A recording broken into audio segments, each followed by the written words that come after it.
little violets on the outside. How did that happen? Well, here is my labor and delivery story.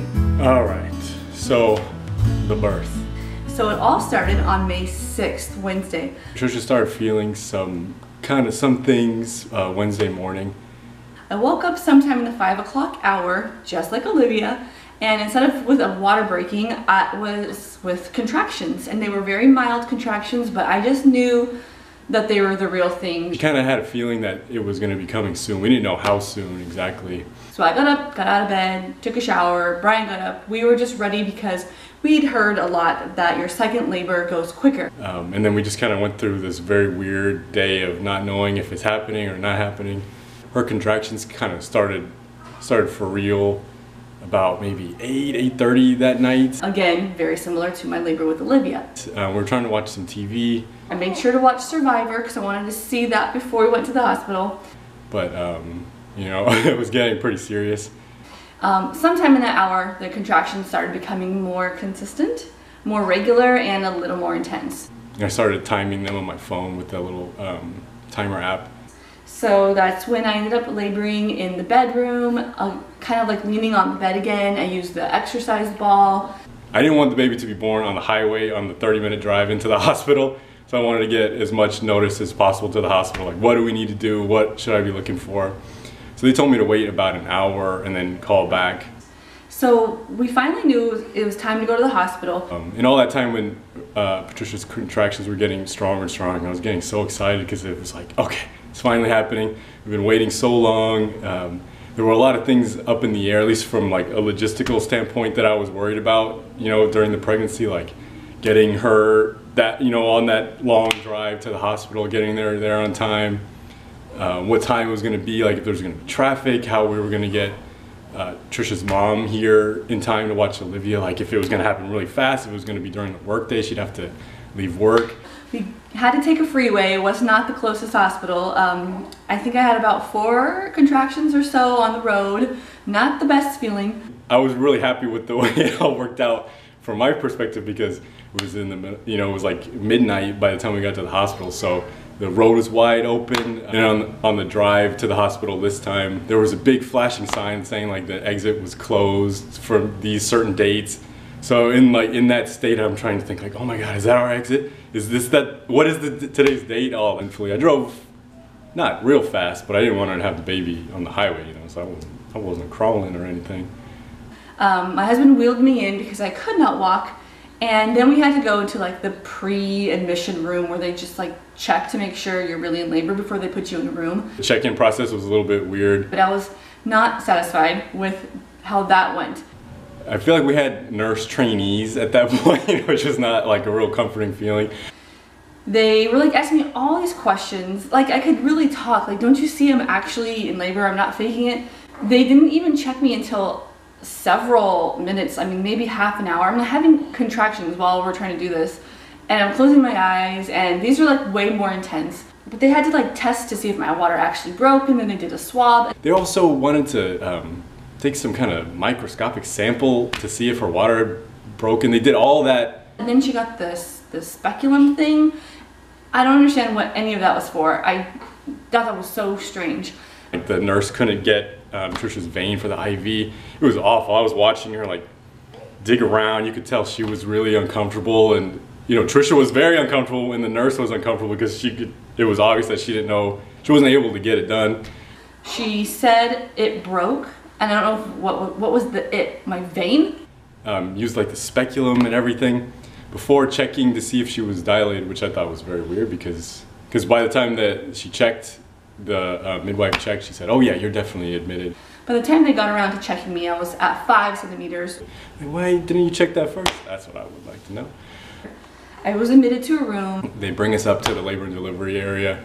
And they offered me the epidural, and you know what? I said yes. We decided that she got her stripes on the first delivery, Olivia, our first child, so she could do whatever the hell she wanted this time. I decided that I'm gonna do what I want to do, and I'm not gonna subscribe to others' rules. And you know who helped me make that decision was Erin from Gentle Thrifty Mama. She has a good labor and delivery story. All of the labor and delivery stories are good. They're very helpful and informative.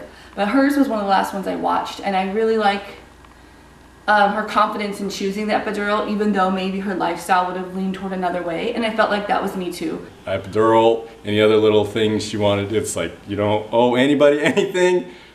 Just make it, you know, take care of the pain, do what you need to do what you want to do, not even need. She could have done it, but do what you want to do, enjoy it, try it a different way.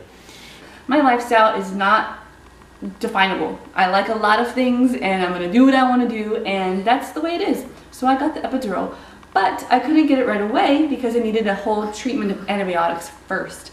And that's when I got nervous because that was gonna take a while for that whole treatment to go through, and I was afraid that I was gonna end up just giving birth too quick, which would have been fine, you know. I had done it the first time. See, I am not grossed out by anything. I watch both babies come into this world. Everything that's involved with that, cut the cords, placentas everywhere, blood, all that stuff, fluids, doesn't faze me. Not a problem. I've seen surgeries on TV, all that gross stuff. I was nervous about the epidural. That's part of the reason why I didn't get it the first time. Well, part of the reason. The real reason I just want to try natural. But I am a little afraid of those needles in the spine and everything, so. For whatever reason, I don't know why, when Patricia was getting the epidural, I wasn't even grossed out by it. I had nothing going on in my brain. Maybe I didn't eat, that's what the nurse said, I didn't eat. But all of a sudden I started feeling like, oh my gosh, like the world was closing in on me. The nurse said something to Patricia like melt into or breathe the contraction away or something, because she was about to get a contraction as the anesthesiologist was putting the needle in her spine. I don't know, I guess maybe somewhere deep in my reptile brain that was too much for me to process, because I started feeling like I was about to pass out. I had like the room closing in on me. And I was ashamed that I was that guy because I took any attention away from Patricia in that moment, and they had me go sit down for a second and drink some little tiny juice box, so it like further added to the emasculating effect. I don't know, whatever.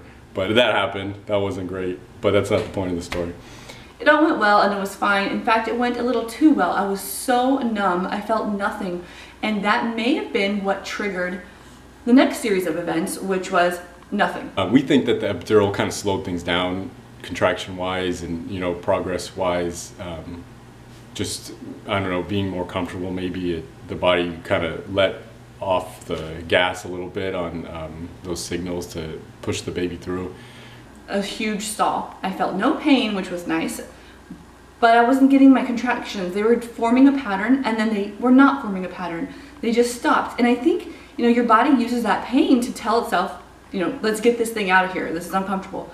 And the pain went away, so perhaps that's what made my contractions kind of become so infrequent. So I just remember watching the clock like, is this the hour? I kept looking at the clock, thinking about Olivia, like, well, I don't know, I started really missing her. It was like a weird feeling. I think Trisha did a video about poor second children, you know, like having a little bit of trouble, not trouble bonding, but like a delayed bonding or like a gradual bonding.